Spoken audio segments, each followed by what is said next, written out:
Bismillahirrahmanirrahim. Sahabat podcast Taklim Psikologi yang dirahmati Allah. Assalamualaikum warahmatullahi wabarakatuh. Apa kabar? Kembali lagi bersama saya Muhammad Ferus. Dan narasumber tetap kita Bapak Dr. Andes Indra Sakti Psikologi. Apa kabar Pak Indra? Alhamdulillah baik. Kita ngobrol apa nih? Ini udah episode ke-7. Episode ke-7. Kita coba sebut ya. Pertama, kelayakan menjadi khalifah. Jadi itu kayak inilah, kayak tujuan utama dari podcast ini untuk menyadarkan kita layak jadi khalifah dan bagaimana menjadi khalifah yang baik. Ya. Yang kedua, kita bicara apa ya? Kameramen ada yang ingat? Kebangkitan spiritual. Yang ketiga itu kita bicara emosi ya. Motivasi. Yang keempat bicara emosi. Yang 4 udah tayang ya. Rekaman ini itu udah tayang dan judulnya sempat salah, memori, karena kita membahas memori itu yang kelima, memori jangka pendek, jangka panjang. Jadi kenapa salah itu judulnya di broadcast ya? Itu karena terpengaruh dengan rekaman yang judulnya memori. Tapi alhamdulillah udah dikoreksi dan sudah kami jawab Pak Indra kepada yang bertanya di kolom komentar. Oh, bahasnya emosi judulnya memori katanya. Iya, itu salah kasih judul. Tapi udah dikoreksi alhamdulillah. Nah, yang memori kapan broadcast siaran? Udah juga ya? Belum, saya udah lihat di ini. Gak apa-apa, ngobrol. Setelah saya. Ya. Setelah itu kita bahas, setelah memori kita bahas tentang berpikir. Oh iya, berpikir. Itu berpikir reflektif versus berpikir defensif. Nah, hari ini kita bicara apa, Pak?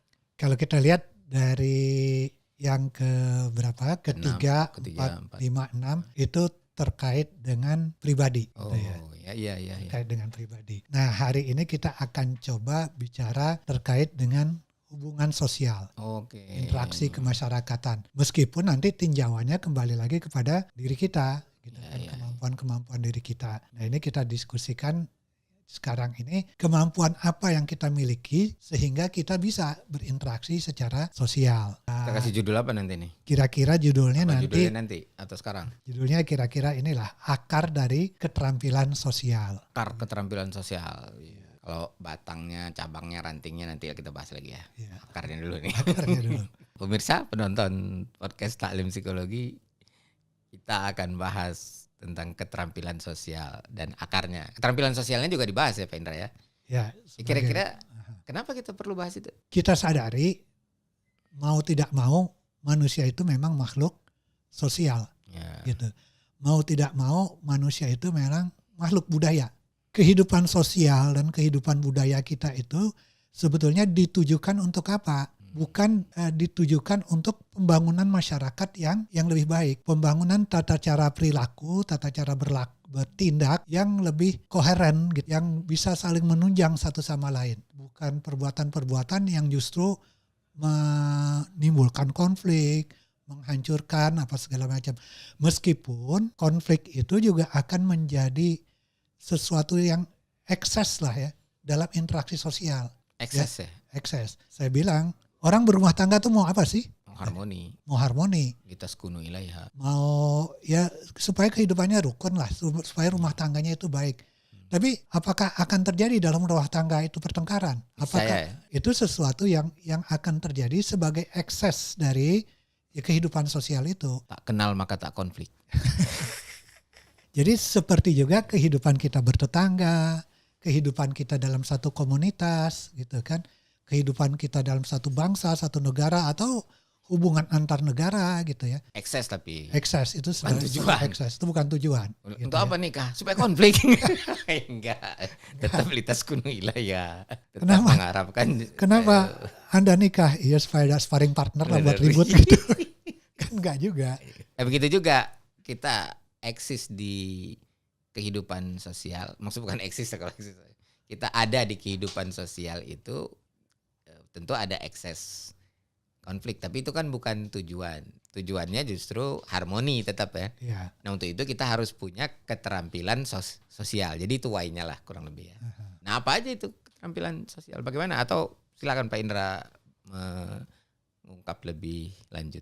Sebetulnya begini, dari mana munculnya gagasan bahwa orang punya keterampilan sosial? Ya tentu saja para ilmuwan, psikolog, ahli sosiologi, dan lain-lain itu mengamati perilaku individu, mengamati perilaku masyarakat. Dia lihat-lihat kok ada individu-individu yang bisa selalu klop dengan lingkungannya. Ada orang-orang yang kemudian, ya kalau dalam istilah gampangnya menjadi troublemaker di lingkungan sosialnya. Di tetangga bikin ribut. Tapi ada orang-orang yang dengan tetangga itu selalu bikin damai, bikin sejuk gitu ya. Situasi-situasi itulah yang menjadi pengamatan orang sehingga mereka menemukan beberapa poin terkait dengan kalau orang punya keterampilan ini, dia cenderung akan baik loh dalam interaksi sosialnya. Cenderung baik kalau dia punya keterampilan. Kalau punya keterampilan. Ini juga why-nya itu kan. Walaupun ada yang begini Pak Indra, kita bilang lu tuh troublemaker banget deh. Ada istilah sekarang tuh apa ya? Gaduh ya. Atau apa. Tapi gue maksudnya baik loh. Gue bukan mau bikin kacau. Ya, maksudnya baik. Tapi itu karena gak ngerti cara. Niat kalau gak selaras dengan cara tetap tidak ihsan. Jadi ihsan itu dalam definisi ulama itu niatnya ikhlas. Caranya tepat. Jadi kadang-kadang kita dalam berkomunikasi itu niatnya baik. Tapi caranya ini salah. Nah ini kita termasuk bicara cara dan akar dari cara itu ya Pak Indra. Ya, jadi kira-kira kan kemudian timbul tanda tanya, kok si A itu kalau di lingkungan sosial enak sih, bagus peranannya gitu ya, di tengah masyarakat, antar tetangga gitu. Asik nih orangnya. Kok kalau si B itu nyebelin sih? Pisebelen. Orang Sunda ngomongnya gitu. Menyebalkan si B ini, si A itu lebih menyenangkan. Kan terus kemudian timbul pertanyaan, apakah dia nggak punya dasar-dasar kemampuan sosial? Nah, saya ingin tegaskan. Apa dia nggak punya akar gitu? Nggak punya akar keterampilan sosial. Ya saya ingin sampaikan dulu bahwa di antara keunggulan manusia, dia mempunyai kemampuan untuk punya akar untuk membangun keterampilan sosialisasi. Keterampilan untuk mempunyai akar untuk membangun keterampilan berinteraksi dengan orang lain, mempunyai akar untuk mampu bekerja sama dengan orang lain, mempunyai akar untuk mampu memahami orang lain, merasakan apa yang dirasakan orang lain, semuanya itu punya kemampuan. Bahkan akar itu untuk mengelola konflik atau resolusi konflik. Mengelola konflik. Punya akar-akar itu. Tinggal persoalannya. Namanya juga kita khalifah dan layak jadi khalifah gitu ya. Yang dikaitkan ke episode pertama. Ya. Kita punya perangkatnya dan di dalam perangkat itu ada fungsi-fungsi. Karena pencipta kita ini yang maha pengasih lagi maha penyayang. Tidak mungkin manusia itu menjadi makhluk sosial ketika dia tidak mempunyai kapasitas-kapasitas dasar untuk berinteraksi. Sekarang kita coba sebelum ngomong ke akarnya, kita lihat dulu apa itu keterampilan sosial. Saya katakan bisa jadi nanti peneliti A melihat, ada kemampuan ini pada orang yang mampu melakukan interaksi sosial dengan baik. Ketika orangnya itu nyebelin, dia tidak punya kemampuan ini. Peneliti B menyimpulkan hal yang lain. Peneliti C menyimpulkan hal yang lain, bisa jadi begitu. Ya nanti akan banyak, kalau misalnya saya sebutkan keterampilan sosial itu ada 5, nanti ada yang bilang ada yang 7. Ada yang bilang ada 8, ada yang bilang ada 10. Ya macam-macam lah gitu ya. Nggak ada yang sepakat jumlahnya juga. Gitu. Nggak ada yang sepakat jumlahnya. Tapi juga bukan saling bertentangan, bisa saling melengkapi malah ya. Dia akan karena memang itu cuman pisau analisisnya yang berbeda, tapi sebenarnya purpose-nya sama, memang mau melihat keterampilan sosial dan mencoba melihat juga mengacu dari akar yang sama kali. Gitu nggak? Ya, kira-kira begitu. Ya, saya ingin sebutkan beberapa lah ya. Pasti yang saya sebutkan ini belum tentu mewakili semuanya nanti. Tapi paling tidak menurut Pak Indra ini penting dan ada dasarnya kan? Yang pertama itu terkait dengan keterampilan berkomunikasi. Keterampilan berkomunikasi. Orang yang akan menyenangkan dalam lingkungan sosialnya, apakah di pekerjaan, di rumah tangga, di lingkungan RT, RW, segala macam, itu adalah orang yang mempunyai keterampilan berkomunikasi. Maksudnya apa?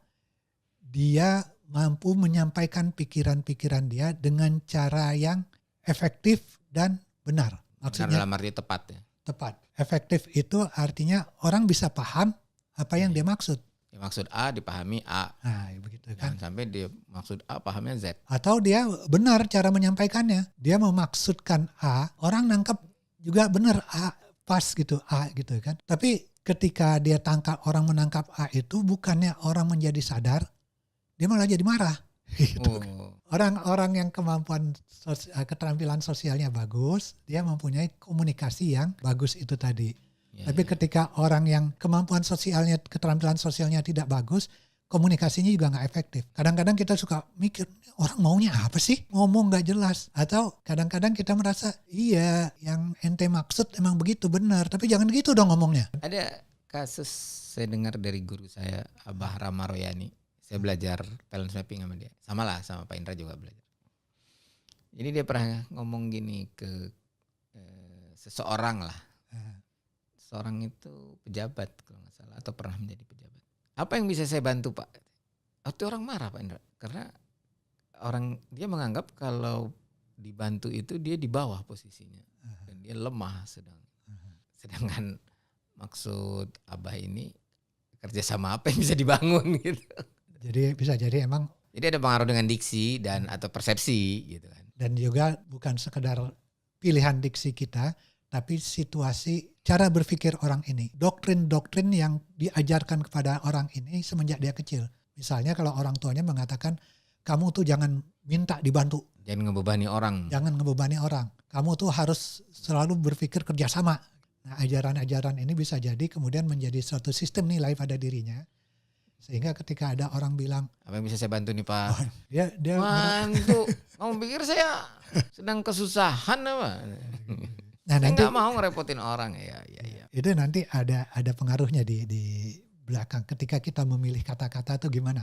Yang kedua, keterampilan sosial itu adalah terampil untuk mencari resolusi dalam konflik. Tapi sebelum ke situ Pak Indra, saya teringat ini, maaf ya. Saya harus mohon izin gitu karena ada yang komentar hostnya sering nggak sabar kan. Ini ada ayat Quran itu, kaulan ma'rufah, kaulan sadida, kaulan karima, kaulan baligha, kaulan layyinan, kemudian kaulan sakila. Ini bagian dari keterampilan komunikasi nggak? Bagian dari yang tadi, yang poin 1 itu bukan? Ya itu memang bagian dari komunikasi ya, komunikasi. Saya merasa apa yang dimaksud dalam Al-Quran terkait dengan sejumlah kaulan-kaulan itu tadi, itu bukan hanya terkait dengan pemilihan kata.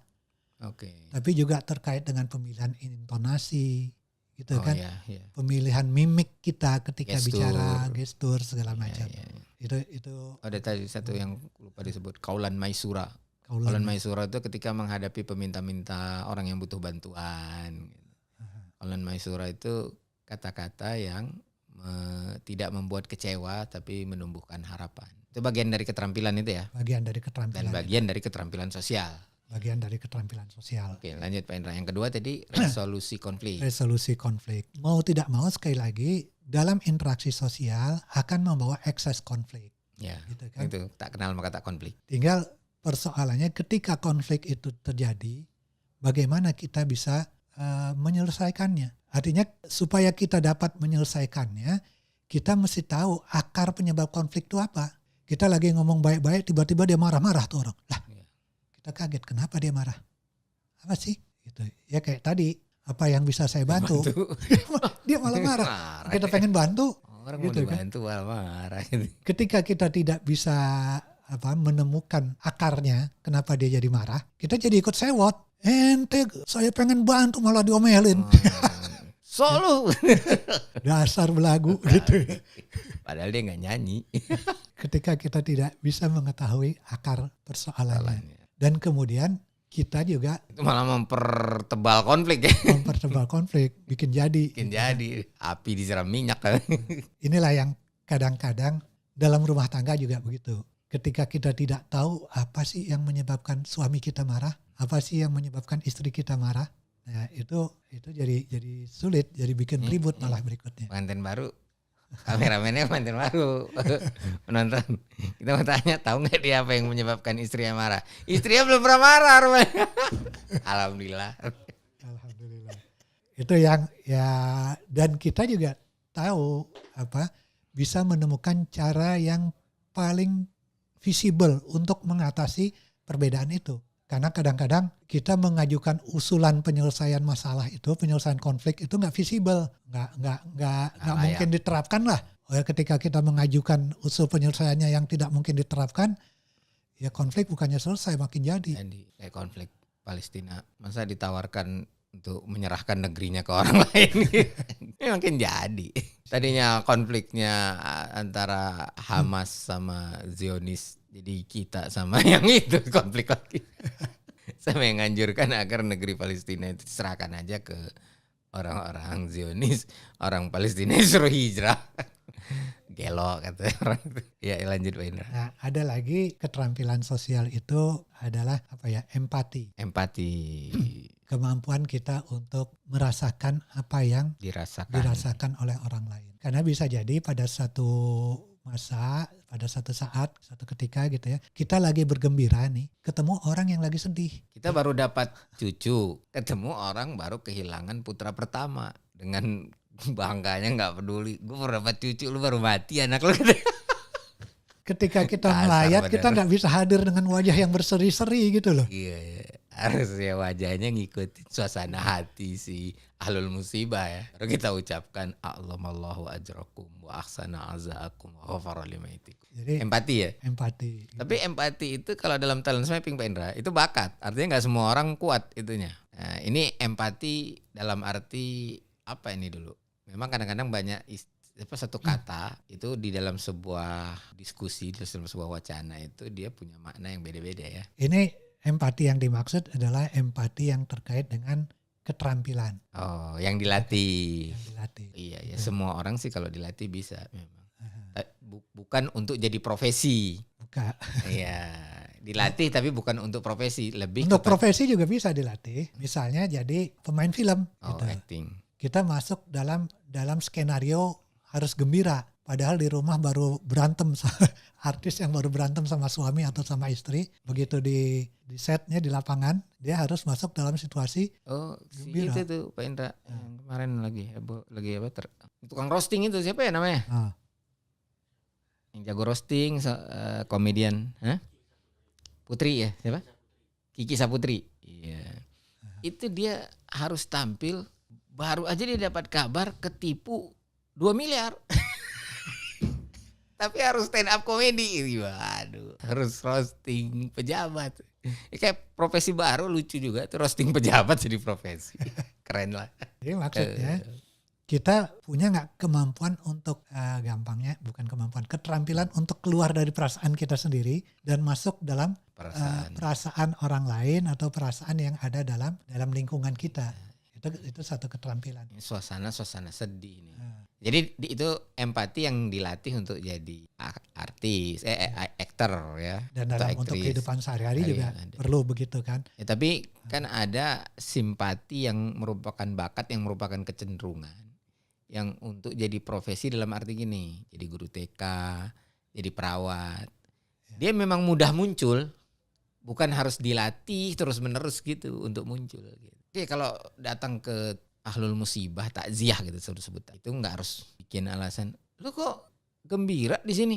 Oh, gue nggak punya bakat empati, jangan begitu dong. Itu salah letak ya. Jadi nanti itu kita bicarakan bahwa keterampilan itu ada akarnya pada kemampuan intelek manusia. Kan tadi ada komunikasi, terus resolusi konflik, ada empati gitu kan. Nanti juga ada apa istilahnya relationship management. Mengelola hubungan. Yang keempat nih. Yang keempat, mengelola hubungan satu sama lain. Bagaimana sih kita bisa tetap baik dengan orang-orang yang ya kita harus punya hubungan dengan dia. Meskipun dia mengkritik, meskipun dia lagi komplain kalau kita customer service gitu ya. Oh iya, komplain. Gitu ya, kita customer service, orang komplain kita. Tapi dia pelanggan kita gitu. Jangan sampai kita marah-marah juga. Mengelola hubungan. Rasulullah tuh luar biasa tuh, karena dia kan tugasnya berdakwah ya. Salah satunya itu setiap pergi sholat ada orang Yahudi yang suka ngelempar kotoran. Benar nggak? Itu ada hadis gitu. Tapi ketika Yahudi itu sakit malah dibesuk. Itu mengelola hubungan tuh kan. Jadi objek dakwah itu jangan dicaci maki, nggak usah terlalu terlatih hate speech gitu. Ada lagi yang 5 itu adalah respect. Bagaimana sih kita bisa tetap respect, hormat ya, dengan berbagai macam orang. Meskipun orang itu dalam pandangan kita mungkin itu orang yang berada di bawah level kita. Yang bisa jadi mungkin orang itu di satu masa ya kita tahu lah dia berbuat dosa gitu kan. Kita perlu tetap bagaimana bisa respect kepada dia. Apalagi ketika kemudian orang itu ya ketika dia berbuat dosa kemudian dia sudah bertobat gitu kan. Jadi misalnya ya, siapa yang nggak kenal dengan Anton Medan? Mungkin banyak juga yang nggak kenal ya. Virus Medan, orang Medan juga. Jadi Anton Medan itu ya penjahat besar lah di era 80-90. Nah di akhir hayatnya, bukan akhir hayatnya juga sih, di 20 tahun terakhir kehidupannya, dia bertobat. Dia bikin pesantren, dia bikin masjid, dia ngajar, bikin pengajian bagi narapidana, itu menginsafkan para narapidana. Dia memang punya masa lalu yang dengan orang-orang situasi seperti itu bisa nggak kita respect? Atau ini respectnya dalam arti karena dia tobat atau pokoknya setiap orang kita harus respect lah sesuai dengan apakah usia, apakah jabatannya, atau ya namanya membangun hubungan. Karena kalau kita ingin membangun hubungan, kita harus respect kepada orang yang kita interaksi itu. Kecuali kalau kita ingin membangun permusuhan. Kalau kita ingin membangun permusuhan, jangan respect. Buatlah, rendahkan orang, jangan hormati orang. Pasti kita segera mendapat musuh. Musuhi guru, lecehi teman. Lagunya jadi berubah. Itu beberapa keterampilan sosial. Ketika kita mempunyai keterampilan itu, insya Allah kita bisa berinteraksi di lingkungan kita dengan baik.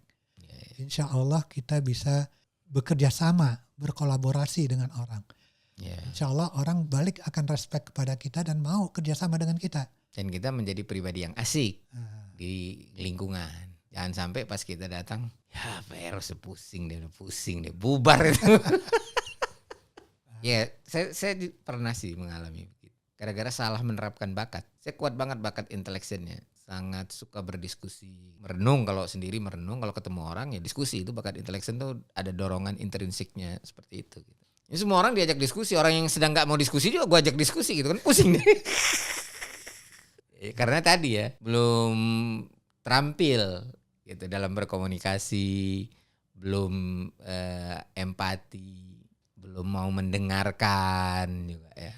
Nah itu kemudian sekali lagi, jangan salahkan sesuatu di luar sana ketika kita tidak bisa berkomunikasi dengan baik. Kamu gak ngerti yang Abi maksud. Abinya gak ngerti cara berkomunikasi sama anak. Ketika kita tidak bisa menemukan akar dari persoalan konflik kita, jangan salahkan itu. Kenapa? Karena pada dasarnya manusia tuh punya kemampuan, punya bakat lah kita katakan. Punya bakat untuk menjadi orang yang asik memiliki keterampilan sosial.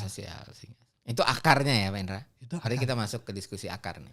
Dan kemampuan-kemampuan itu sebetulnya oleh para psikolog sudah bisa dilihat dari anak itu masih bayi. Banyak penelitian gitu kan menemukan ketika ada sekumpulan anak bayi gitu kan di rumah sakit lah, di tempat tidur box bayi di sebelah sana ada bayi yang lagi nangis. Situasinya sepi, tidak ada perawat, tidak ada apa gitu kan. Bayi tetangganya ikut gelisah. Kenapa sih bayi yang ini gelisah ya? Itu dilihatnya dari ini ya, kamera gitu kan. Bayi nangis, bayi yang lain jadi ikut gelisah. Ikut gelisah bahkan ikut nangis. Atau jadi, kadang-kadang kalau suasana batin yang menular tuh. Ya itu diskusinya jadi apakah ada penularan emosi atau kemudian kalau menular kan sesuatu yang muncul dari luar gitu ya. Atau itu sesuatu yang emang ada bakat dari dirinya. Yang jelas terjadilah itu dalam dan diamati oleh dan teramati dalam penelitian. Ketika ya itu situasi yang ada bukan situasi, kemampuan-kemampuan yang ada ya bisa kita katakan itu sudah muncul dari masa bayi. Dan kemampuan itu berkembang, bakat-bakat itu berkembang, kita katakan bakat lah ya. Ya bakat itu kan nggak harus 34 tema bakat aja dan nggak harus bakat produktif. Orang diabetes disebut bakat. Bakat diabetes. Bakat-bakat itu berkembang kemudian sesuai juga mengikuti kematangan neurologis bayi, neurologis manusia. itu berkembang terus sehingga sebetulnya setiap orang pada akhirnya akan mempunyai kemampuan untuk memiliki keterampilan sosial. Tapi ada nggak perbedaan? Ya ada, gitu kan? Ada perbedaan individu antara kemampuan keterampilan sosial si A dengan si B. Sebetulnya perbedaan keterampilan itu adalah pada poin-poin yang positif. Gitu. Okay. Karena ada bakatnya itu, misalnya keterampilan itu kita kasih nilai 1-10 gitu ya. Ada yang kemampuan komunikasinya 10, ada yang kemampuan komunikasinya 4. Kalau kemampuan komunikasinya di minus, itu bukan karena bakatnya yang minus. Bukan karena akarnya ya. Bukan karena akarnya. Akarnya cukup bisa bikin plus. Orang dia gitu udah layak kok jadi khalifah. Cuma kemudian pupuknya mungkin kurang gitu ya. Atau memang nggak ditumbuhkan ya, gitu. Tidak mau dilatih, tidak mau dikembangkan. Ya. Nah ini kemampuan akar-akarnya. Ya. Atau ada pengaruh pendidikan tarbiyah sebenarnya. Tarbiyah itu kan menumbuh kembangkan. Sejak kecil memang dilatihnya untuk berkomunikasi yang buruk. Jadi bukan akarnya yang bermasalah, merawat fitrahnya itu yang bermasalah gitu. Itu di situ bisa jadi persoalannya. Anak yang biasa dimarah, biasa dipaksa gitu, tidak muncul empatinya kan. Apa itu beberapa akar itu? Ya akarnya itu apa? Ya. Bakatnya itu apa? Bakat-bakatnya. Yang pertama adalah secara naluriah, bayi tahu, dan kita apalagi orang dewasa itu tahu bahwa setiap orang itu akan melakukan sesuatu itu dengan tujuan. Jadi gini, ketika dia melihat ada bayi lain merangkak ke satu tempat, bayi yang melihat itu dia akan ngelihat gitu ke tempat tujuan si bayi yang merangkak itu. Kenapa kok bayi yang melihat ini bisa tahu tujuannya di mana? Misalnya dia mau ngambil bola. Misalnya mau ngambil bola. Si bayi yang melihat ini bisa tahu bahwa bayi yang merangkak ini ingin ngambil bola, ingin ngambil boneka atau apa. Bahkan ketika ada halangan si bayi itu, terus yang bayi merangkak ini dihalangi oleh sesuatu, dia muter dulu atau kemana dulu, dia tahu bahwa tujuannya itu ke situ. Seseorang berbuat itu ada tujuannya dan ada niatnya. Sehingga dia juga tahu ini orang melakukan sesuatu itu disengaja atau tidak disengaja. Kita orang dewasa juga bisa tahu itu gitu kan. Anak ngambil gelas mau minum terus pecah. Gelasnya jatuh dan pecah. Orang yang dewasa tahu bahwa nggak sengaja. Memecahkan itu bukanlah tujuan si anak. Tujuannya minum. Dan memecahkan itu bukan perbuatan yang diniatkan. Tapi tetap aja orang tuanya marah. Apalagi yang dipecahin gelas di rumah orang lain, tetangga, tamu, bertamu nih. Itu persoalannya lain lagi. Persoalannya bukan kemampuan sosialnya itu tadi. Secara kemampuan sosial dia punya pemahaman bahwa anaknya tidak sengaja. Tapi keterampilannya nggak cukup, bukan begitu? Ada unsur lain gitu kan? Ada unsur lain, bisa jadi gelas itu gelas kesayangan. Gitu. Atau gini, selalu mindsetnya itu anak seperti yang dia inginkan. Dia pengen anaknya perfect, nggak pernah salah gitu. Walaupun dia punya kemampuan untuk memahami peristiwa itu terjadi tanpa intensi, tanpa niat, tanpa kesengajaan. Tapi fokus di otaknya itu lebih, ini gelas kesayangan gua nih. Gitu. Kan kemarin kita sudah selalu diskusi kan, akan selalu ada dalam tanda petik pertarungan gitu kan, antara intelektualitas kita dengan emosi kita, dengan apa segala macam, itu akan selalu ada pertarungan. Gitu. Nah nanti suatu saat siapa yang menang? Ya nggak tahu gitu kan. Hari ini intelektual kita yang menang, besok kita tahu sebenarnya apa yang seharusnya menang itu yang baik lah ya. Tapi apakah itu terjadi kemenangan itu atau kekalahan kita nggak tahu. Oke. Tapi pertarungan itu ada di kesadaran kita sekali lagi itu kita sadari.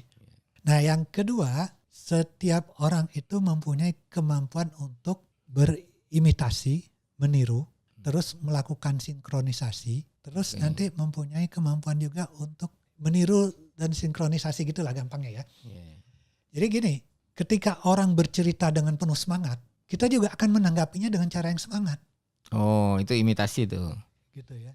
Meniru, imitasi. Padahal kita mampu untuk ketika orang bercerita secara semangat, kita juga menanggapi dengan semangat. Tapi kadang-kadang situasi mood kita hari ini nggak baik. Bertarung dia. bertarung dia. Orang cerita dengan semangat, oh gitu ya. Oh iya deh.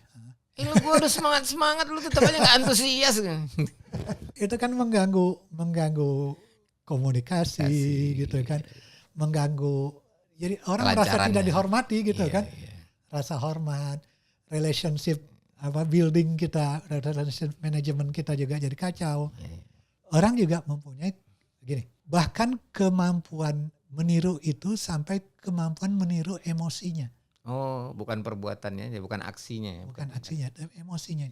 Ya saya pernah ceritakan beberapa waktu yang lalu ketika orang tua melihat tikus ketakutan, si anak pun juga bisa meniru, dia takut. Pada akhirnya bukan sekedar meniru tapi diadopsi. Tanpa ada yang dia tiru, satu saat si anak akan merasa takut melihat tikus. Inilah kemampuan meniru ini juga kaitannya dengan kemampuan kita untuk belajar. Belajar budaya, belajar tingkah laku tertentu. Belajar emosi juga ya? Belajar emosi juga. Kita sering dengar atau kita punya pengalaman kali ya ketika kita usia 3-4 tahun belajar sholat. Merhatiin orang tua kita sholat. Oh dia gerakannya gini-gini. Kita perhatiin tuh dengan detail gitu kan. Nanti suatu saat kita tiru sendiri. Anak-anak kita begitu. Atau kadang-kadang ada anak yang orang tuanya sujud, dia nguping. Baca apa sih nih? Jadi dia bukan ikut sujud sebenarnya. Bukan ikut nguping. Dia nguping apa yang dibaca, apa segala macam. Nah itulah kemampuan imitasi. Dengan ada kemampuan imitasi ini, di sisi lain juga manusia mempunyai kemampuan untuk sinkronisasi. Itu berarti ini ya, kemampuannya mengalami peningkatan begitu. Ya, kemampuannya mengalami peningkatan mengikuti perkembangan tadi saraf dia. Kemampuan saraf-saraf yang ada di seluruh bagian tubuh dia, otak dia apa segala macamnya. Itu mengikuti itu. Sehingga ada orang-orang yang tidak punya kemampuan sosial tertentu karena memang keterbatasan penyakit-penyakit saraf tertentu. Ya, ada gangguan saraf lah. Ada gangguan saraf tertentu. Atau misalnya mengalami atau didiagnosa kemampuan ininya sangat defisit kurang. Attention deficit disorder, ADD. Ada hal-hal itu, kemampuan itu ya. Itu yang kedua. Yang ketiga, orang mempunyai kemampuan untuk masuk ke suasana mental orang lain. Atau bisa membangun suasana mental bersama lah. Maksudnya gimana tuh? Kita lagi, yang gampangnya lah, kita lagi nonton lawak. Kita bisa tertawa bersama tuh. Atau kita lagi jalan-jalan bersama dengan keluarga gitu kan. Kita bisa sama-sama masuk dalam suasana bahagia. Joint attention. Perhatian bersama gitu kan, masuk dalam suasana kebersamaan. Inilah penonton sekalian ya, yang membuat kita bisa bekerja sama dengan orang. Kita satu tujuan kok, kita satu keinginan. Terus kenapa kita mesti konflik? Ini dari akar diantaranya adalah akar untuk resolusi konflik. Ketika suami istri tidak punya kemampuan untuk menyadari bahwa dia punya tujuan bersama, membangun rumah tangga yang sakinah gitu kan. Mawaddah warahmah. Sakinah mawaddah warahmah. Nanti resolusi konfliknya jadi lemah. Kita berumah tangga untuk apa sih gitu kan? Untuk ketentraman kita bersama. Ayo kita cari jalan. Enggak. Rumah tangga supaya dapat uang belanja. Kalau situasi kebersamaannya itu hilang, gitu itu repot. Repot. Nah itu kemampuan bawaan yang ketiga adalah kemampuan untuk berada dalam situasi bersama, dalam suasana kebersamaan. Kemampuan yang keempat itu adalah kemampuan untuk, kadang-kadang kita suka dinasihatin dulu lagi kita kecil ya oleh orang tua kita. Misalnya kita nyubit adik kita, orang tua kita bilang, coba kalau kamu yang dicubit, mau nggak? Mau lah. Sakit nggak? Sakit lah. Soalnya anaknya memang ini. Mau nggak kamu dicubit? Mau. Gubrak orang tua. Orang tuanya akan bilang, kalau kamu tidak mau diperlakukan seperti itu, jangan perlakukan orang seperti itu. Oh, diajak berpikir simulatif ya? Nah, menempatkan perasaan kita kepada kira-kira orang lain akan merasakan itu loh. Jadi disimulasikan kalau itu terjadi. Gitu. Jadi kalau kita tetangga kita nyetel lagu kencang-kencang gitu kan, kita nggak suka. Dia baru beli sound system baru. Kita nggak suka, kita juga jangan berlaku seperti itu. Bahwa ketika kita nyetel radio kencang-kencang, musik kencang-kencang, tetangga kita juga nggak akan suka. Itu biasanya gini Pak. Kalau kita bawa mobil, kita kesel sama yang bawa motor. Yang bawa motor kesel sama yang bawa mobil. Karena nggak pernah melakukan simulasi, nggak pernah memproyeksikan. Gitu. Oke. Itu satu sisi begitu. Ketika kita bawa mobil kita kesel sama yang bawa motor. Tapi ketika kita bawa motor kita bikin kesel orang yang bawa mobil. Gitu. Ketika kita yang bawa motor kita ngeselin orang yang bawa mobil. Pas kita bawa mobil kita kesel sama yang bawa motor gitu kan. Itu karena kita menempatkan tadi kemampuan kita pada tempat yang tidak pas. Ketika kita bawa mobil kita kesel kepada perilaku pembawa motor. Tapi ketika kita bawa motor kita meniru perilaku pembawa motor. Bukannya kemudian kita mengingat kembali bersimulasikan atau memproyeksikan. Kemarin tuh saya kesel loh kalau ada lagi bawa mobil orang melakukan ini. Enggak. Biasa orang naik motor begini kok. Kita mengatakan gitu. Dia bikin justifikasi. Ada teman kita yang ngajarin anak justifikasinya. Saya kalau bawa motor tuh dulu awal-awal waktu di Jakarta. Saya orang Medan. Kalau motornya macet, mobilnya macet gitu, kita ikut macet aja, berhenti di belakang gitu. Terus lu nggak usah bawa motor kalau masih macet. Jadi harus sat. Oke. Nah, ya, kita nggak membahas tentang perilaku berlalu lintas. Walaupun termasuk itu perilaku sosial ya. Itu perilaku sosial. Itu termasuk kemampuan keterampilan sosial. Jadi resolusi konflik itu bukan sekedar dalam diskusi. Resolusi konflik itu misalnya ketika kita berada di perempatan, orang saling maju gitu. Klakson kalau kita nggak. Nah, itu kan harus ada resolusinya. Jadi begitulah ya, bahwa resolusi konflik itu bukan hanya dalam konteks lagi diskusi gitu kan. Lagi ngobrol. Ya di podcast ini doang gitu ya, enggak ya. Tapi itu dalam situasi-situasi sehari-hari gitu kan, itu kita perlu pikirkan bagaimana resolusi konflik. Satu saat kita ada konflik batas tanah dengan tetangga gitu kan, kita punya kebun, ada konflik batas gitu kan, itu perlu diselesaikan gitu kan misalnya. Kemampuan bawaan lagi, ya kapasitas bawaan yang lain yang juga kita miliki itu adalah tadi kan udah ya, bisa mensimulasikan perasaan kita kalau itu kita alami gitu kan, atau memproyeksikan apa yang kita pikirkan, apa yang kita rasakan dengan apa yang kepada orang lain. Misalnya apa? Kita merasa makanan ini enak. Coba deh. Enak kan? Teman kita bilang, enggak enak, biasa aja. Masa biasa sih enak begini? Kita ingin menempatkan apa yang kita rasakan kepada teman. Ada itu ya? Lihat nggak tuh? Ada ini? Enggak, gue nggak lihat. Lihat hantu lu kali kan? Itu di satu sisi berguna. Itu kemampuan yang berguna supaya kita tidak melakukan hal-hal yang pada diri kita tidak suka, supaya tidak diterapkan kepada orang lain. Kita juga nggak suka dibilang sesuatu yang menurut si A enak, menurut kita harus enak, kita nggak suka gitu kan maksudnya. Jadi jangan bilang ini enak nih, makan nih, enak nih. Biasa aja. Enggak dong, gitu aja lu bilang biasa enak. Tapi kan boleh juga sebaliknya Pak Indra. Kita bilang enak gitu. Padahal nggak enak. Boleh nggak begitu? Itu bukan kemampuan dasar. Oh itu udah masuk keterampilan. Keterampilan berkomunikasi. Apakah kita respect kepada orang yang masak? Gitu kan? Iya, respect. Capek dia nyuguhin kita, itu dasarnya, neraktir kita, apalagi dia neraktir ya. Dasarnya juga bisa jadi tadi kepada proyeksi gitu ya, kepada tadi kita udah capek-capek masak terus orang pada nggak suka makan, kita sakit hati nggak sih kan gitu. Ya. Walaupun sebenarnya menurut saya sih nggak harus sakit hati, emang nggak enak. Kalau saya nggak enak ya nggak apa-apa. Saya mau menempatkan mungkin karena apa ya. Podcast kita ini aja ketika saya share ke teman-teman itu kan saya bilang kalau ini bermanfaat, menarik, kasih jempol. Jangan kita minta kasih jempol dong. Nah, gitu. Sampai bukan lagi kasih. Siapa yang mau sedekah jempol ya Allah gitu, miskin. Nah, itu adalah kemampuan dasar, kapasitas dasar yang kelima. Pada dasarnya ketika seseorang semakin dewasa, anak mulai usia 5-6 tahun itu sudah bisa tahu bahwa orang tuh punya pikiran yang berbeda kok dengan kita. Orang tuh punya perasaan yang berbeda dengan saya. Orang itu punya minat, punya keyakinan, punya apa segala macam yang berbeda. Sehingga kalau ini paling tinggi nih berarti ya. Mental state-nya itu. Sehingga kalau kita lihat anak-anak usia 5 tahun, 4 tahun, misalnya dia lagi main-main jadi hero. Aku mau jadi, apa kau sekarang? Iron Man. Aku mau jadi Ant-Man, gitu-gitu. Nggak masalah dia. Gitu.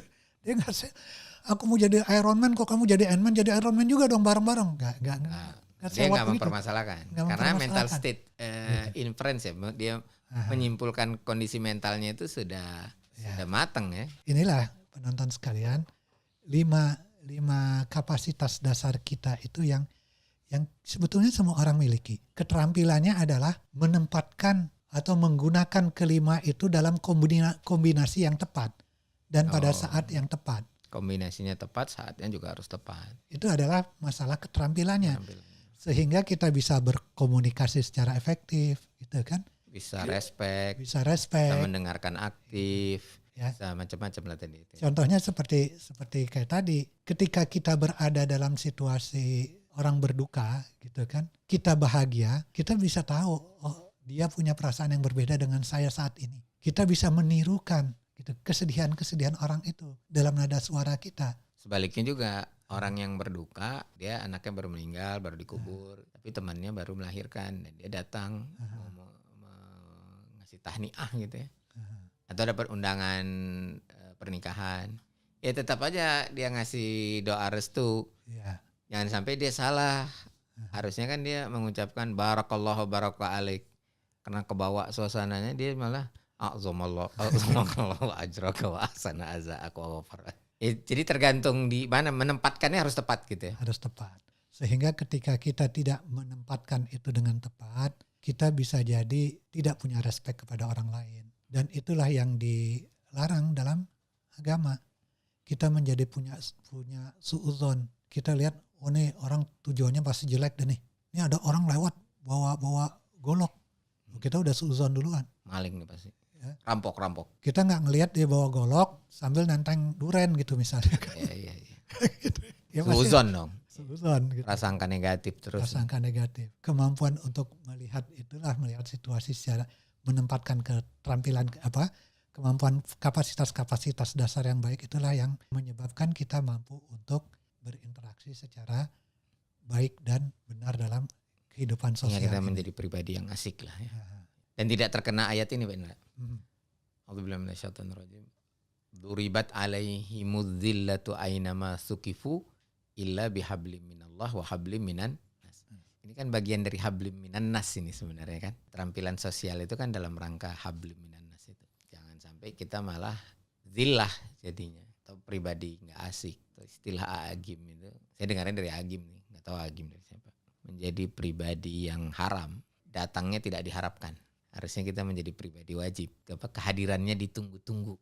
Ini kita kurang asik nih kalau gak ada Pak Indra gitu. Harus datang. Pribadi yang haram. Jadi penting sekali ya penonton sekalian. Jadi, tentang keterampilan sosial ini. Dan kita punya bakat, punya akarnya, tinggal kita kembangkan. Begitu Pak Indra. Gimana Pak Indra? Ya. Lanjut.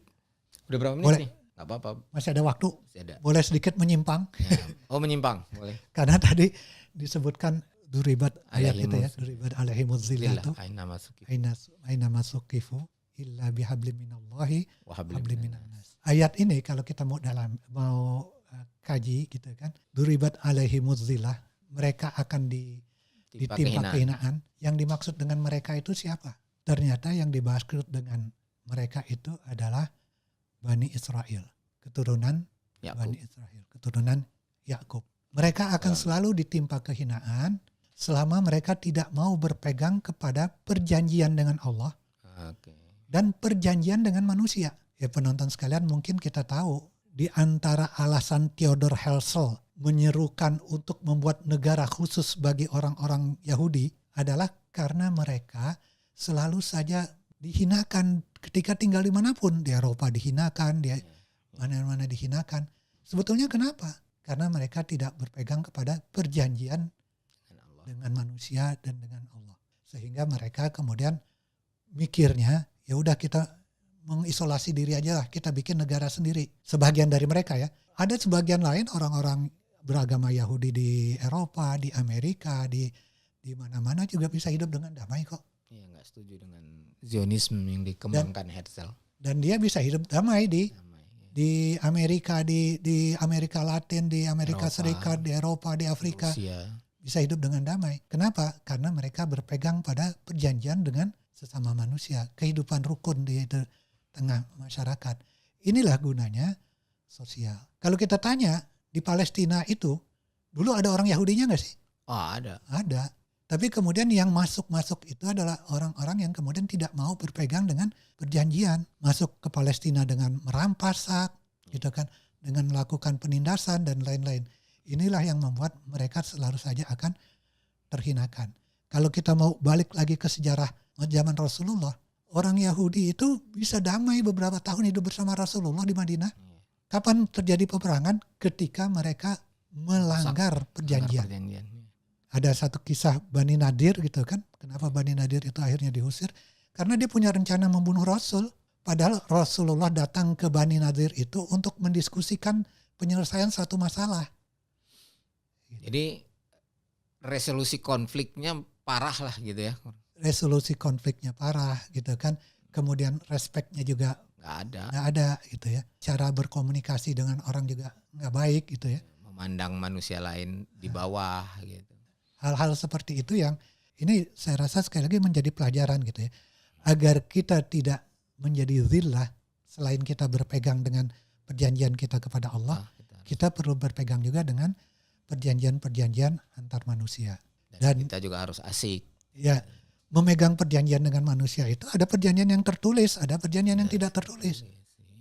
Yang tidak tertulis itu apa? Ya kalau ngobrol ya yang enak loh, yang gampang dipahami. Ya kalau bisalah kita saling tenggang rasa, saling merasakan. Jangan maksakan kehendak. Bisa saling menghargai. Makanya saya sering tidak setuju dengan pernyataan. Konflik itu terjadi karena perbedaan agama. Tidak, konflik itu terjadi karena memaksakan kehendak. Dan memaksakan kehendak itu kan berarti tidak bisa melakukan resolusi konflik. Nah, sekali lagi, jangan dalam tanda petik ya, jangan salahkan Allah ketika kita selalu saja bertengkar dengan tetangga. Kenapa salahkan Allah? Ya saya kan udah diciptakan begini. Saya dari dulu emang begini. Tidak. Bahwa kamu pada dasarnya seolah-olah dia mau mengatakan, saya gak layak jadi khalifah gitu kan. Ya, atau dia bilang, takdir saya ini sudah begini.